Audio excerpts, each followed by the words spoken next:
मुझे आपने बोलने का अवसर दिया।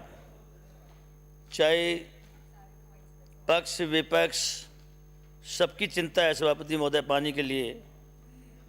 आज राजस्थान वर्षा जल की कमी, सतल जल की कमी, इसका सामना करना पड़ रहा है। और हमारे प्रदेश में पिछले 73-74 वर्षों में 60 वर्ष अकाल के गुजारे। देश की भौगोलिक दृष्टि से हमारा राजस्थान 10.4%, आबादी में 5.5%, पशुधन हमारे यहाँ देश का 18.70%, और सतह पानी का जो हमारा 1.16, कुल भूजल का मात्र 1.6। निश्चित रूप से चिंता का विषय है। जल जीवन मिशन योजना केंद्र सरकार लाई, आधे पैसे राजस्थान सरकार, आधे पैसे केंद्र सरकार। केंद्र के पास अपने बड़े सोर्सेज होते हैं।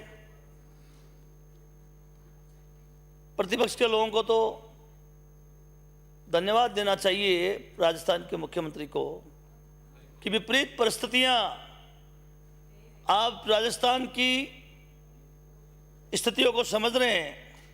इसके बाद प्रदेश के मुख्यमंत्री ने जिस तरह से योजनाएं सैंक्शन करी, 2010 में राजस्थान की राज्य की जल नीति बनाई गई। उस जमाने में अनुमानित जनसंख्या का आधार 780 क्यूबिक मीटर था। अंतर्राष्ट्रीय मापदंड के अनुसार 1000 क्यूबिक मीटर है। आवश्यकता के अनुसार काफी कम है। 2050 तक 2050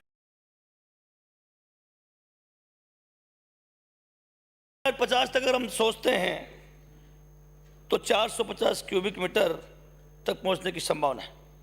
अंतर्राष्ट्रीय मानकों के अनुसार 500 घन मीटर से कम पानी की जो उपलब्धता है उसको जल संकट माना गया है। केंद्र की सरकार को देखना चाहिए, राजस्थान जल संकट की ओर जा रहा है। ज्यादा से ज्यादा पैसा देना चाहिए। खारे पानी, फ्लोराइड पानी। मुझे याद है जब प्रदेश के मुख्यमंत्री पहली बार मुख्यमंत्री बने थे, हमारे तो बहुत जबरदस्त फ्लोराइड पानी है, डीडीपी ब्लॉक है। बिशनपुर का पानी लेकर आए, जयपुर बाद में पानी आया, पहले दूध में आया। उस जमाने में 10-15-20%, 10% पैसा राज्य सरकार को देना पड़ता था, 90% पैसा केंद्र सरकार को देना पड़ता था। और टंकियां भी खूब बनाई गई थी। पानी की योजनाएं भी, मैं तो तकदीर वाला आदमी हूं। मुख्यमंत्री जी ने बजट घोषणा में मेरे 233 गांव में, विधानसभा में पूरे 200 के 233 गांवों को बजट घोषणा में शामिल 2020-21 में शामिल किया। आज काम चालू कर दिया। एक बहुत बड़ी प्रॉब्लम थी जब 2002 में 4 जून 2002 को ये बिशनपुर की योजना बनी थी दूध की। उस जमाने में जो ट्रांसमिशन मेन सूरजपुरा से जो सामर आ रही है 115 किलोमीटर, वो 2021 को बनाया था। मुख्यमंत्री से आग्रह करा, डिपार्टमेंट के लोगों ने संज्ञान लिया। बहुत ही संवेदनशीलता की तरह से हाथों हाथ इन्होंने ट्रांसमिशन मेन फर्स्ट की योजना बनाई। 265 करोड़ रुपए सैंक्शन कर दिए। इसमें तो मैं इतना ही कहना चाहूँगा सभापति महोदय कि ये जितनी जल्दी हो, क्योंकि आधा पानी जो है सूरजपुरा से जो सामर पानी आ रहा है, जितना पानी आप छोड़ रहे हो उसका आधा पानी रास्ते में बिखर जाता है। लोगों के, बहुत से लोगों के तो खेतों में फसल ही नहीं पैदा होती। इतना पूरी लाइन टूट रही है कि उनकी फसल पिछले 5-5, 7-7, 10-10 साल से उनके यहाँ फसल पैदा नहीं हो रही है। आपने संज्ञान लिया, मुख्यमंत्री जी ने डायरेक्शन दिया, इसको जितनी जल्दी हो, जो भी टेंडर लगना है, जो भी कुछ करना है, जितनी जल्दी करवाएं सभापति महोदय। ये सभापति महोदय जनता जल योजना विभाग बनाती है, संचालन करने का काम ग्राम पंचायतों का है। ग्राम पंचायत को आपने अधिकार दिया है, हमारी सरकार ने अधिकार दिया है, लेकिन इन जनता जल योजनाओं का इनका कभी समीक्षा तो करो। क्या हालत है, कितना पैसा लगा था, क्या जनता जल योजना में पानी पहुंच रहा है? गांव के पास इंजीनियर नहीं है, उन्हीं को पाइप लाना है, उन्हीं को पाइप ठीक करना है, टूट गया तो उन्हीं को करना है। शॉर्ट से जितने नहीं होते हैं, केवल बिजली के बिल देने से ही पानी का संचालन थोड़ी हो जाता है। मैं आपसे कहना चाहूँ सभापति महोदय, इसको डिपार्टमेंट को लेना चाहिए इस योजना को। अगर हम टंकियों को काम लेना चाहते हैं, उस जमाने में स्वजल द्वारा सेक्टर रिफॉर्म योजना आई थी, 10% जन सहयोग का, 10% जन सहयोग देने की जरूरत नहीं पड़ रही थी, ठेकेदार अपने आप 10% पैसा भर रहे थे। तो आपकी जो प्रक्रिया है, आपके जो एस्टिमेट हैं, मुझे समझ में ही नहीं आ रहा। 20-20, 30-30% बिलों पे ले लेते हैं। फिर ये एस्टिमेट बनाने वाले कौन से इंजीनियर हैं जो 30%, 35% बिलों पे जा रहे हैं और फिर भी वो काम कर रहे हैं? वो क्या काम कर रहे हैं? वो जनता को लूटने का काम कर रहे हैं। आपकी नीतिगत निर्णय होना चाहिए कि आप अगर एस्टिमेट बनाते हैं, इसका मतलब एस्टिमेट बनाने में गलती कर रही हैं। सब जगह, चाहे PWD हो चाहे PhD हो, आज सेक्टर रिफॉर्म का क्या हाल है? कोई पूछने वाला नहीं है। गांव वाले ही चलाएंगे, कहाँ से चलाएंगे, उनके पास कहाँ पैसा है? सारी सेक्टर रिफॉर्म की योजनाएं टंकी बन गई तो उसको काम ले रहे हैं, विश्वभर में ले रहे हैं। लेकिन मैं समझता हूँ ये 90% राशि सरकार की थी, 10% आज इस योजना का बुरा हाल है। PhD को लेना चाहिए। PhD का काम है पानी का, बड़ा अजीब मामला है। पानी का काम है, आप एस्टिमेट बनाएंगे, आप टेंडर लगाएंगे, आप वर्क ऑर्डर करेंगे, ठेकेदार से काम कराएंगे। ठेकेदार से कुछ ऊंचा नीचा कोई किसी को कुछ लेना हो तो ये अधिकारी लेंगे, उठा के आप पंचायतों पर डाल देते हैं, गांव वालों पर डालते हैं कि चलाना आपको है। वो क्या चलाएंगे? उनके पास कोई इंजीनियर है, कोई एक्सपर्ट है? जब आपने पानी नहीं पहुंचता, क्यों नहीं पहुंचता है? आपने जब एस्टिमेट बनाया है, आपने DPR बनाई है, तो ये भी आपकी लायबिलिटी है कि वहाँ पानी मिलना चाहिए सभापति महोदय। इसलिए मैं कहना चाहूँगा, धन्यवाद देना चाहूँगा कि इसको और भी थोड़ा सा आपको देखना चाहिए। TDP ब्लॉक, यहाँ सदन में सबको पता है, खारा पानी में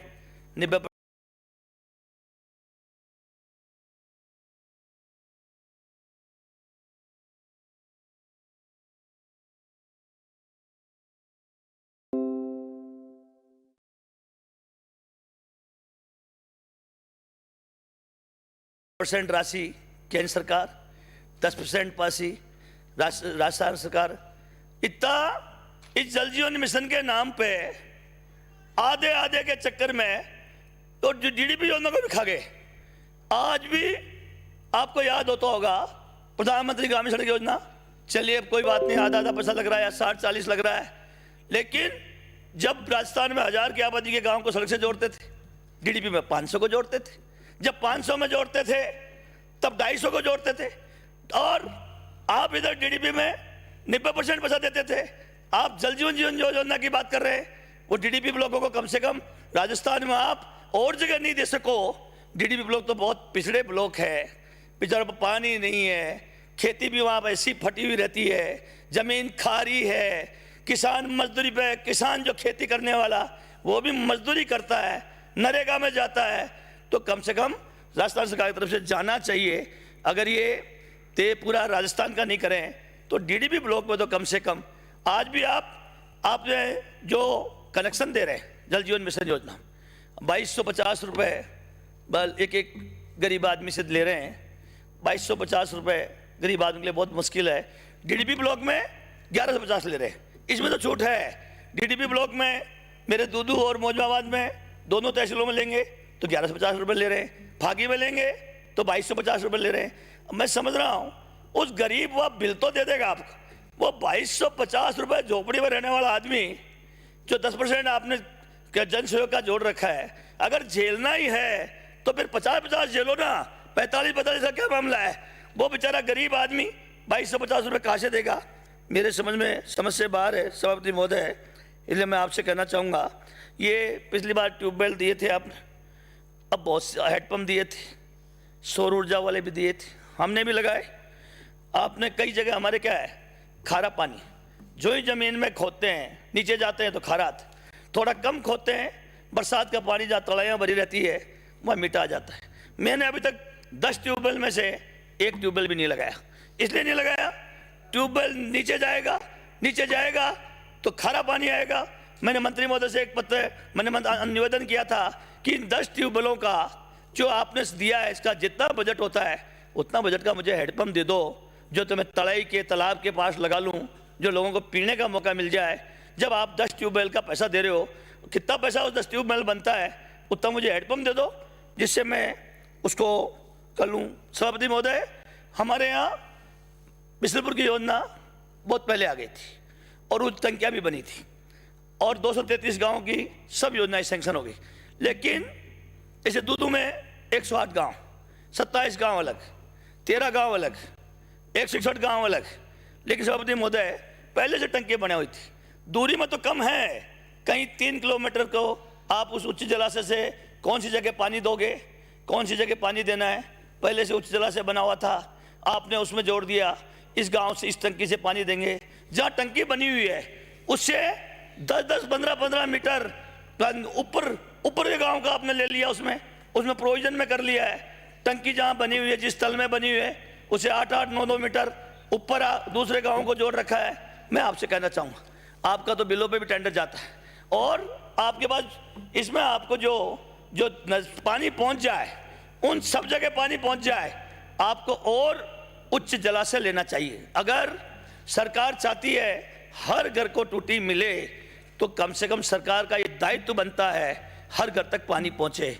आपकी टंकियां हैं, मैं मना नहीं कर रहा हूं, लेकिन आप किस तरह से इस तरह जोड़ा है वहाँ पानी नहीं पहुंच रहा है, इसलिए उच्च जलाशय आप दोबारा सर्वे कराइए, सभी गाँवों का कराइए।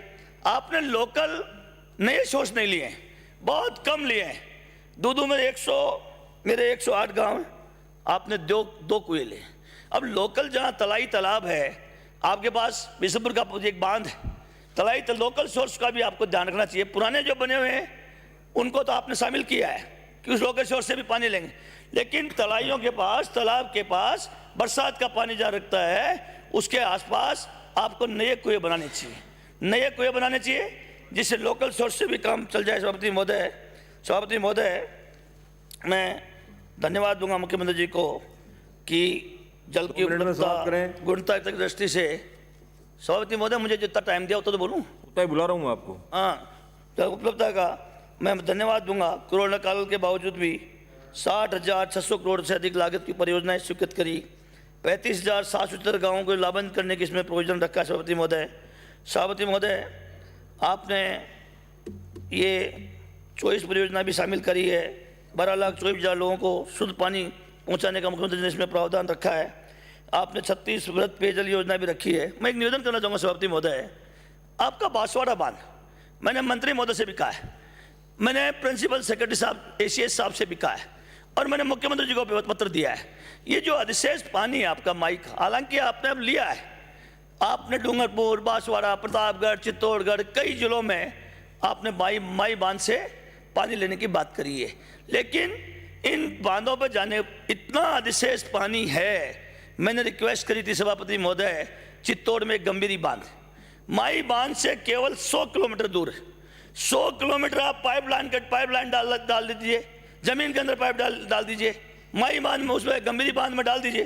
गंभीर बांध जैसे ही ओवरफ्लो होगा वो बनास में आ जाएगा। कुछ नहीं करना, आपको एक लाइन नहीं डालनी है, एक लाइन नहीं खींचनी है और बनास से ऐसे ही बिसलपुर में आ जाएगा।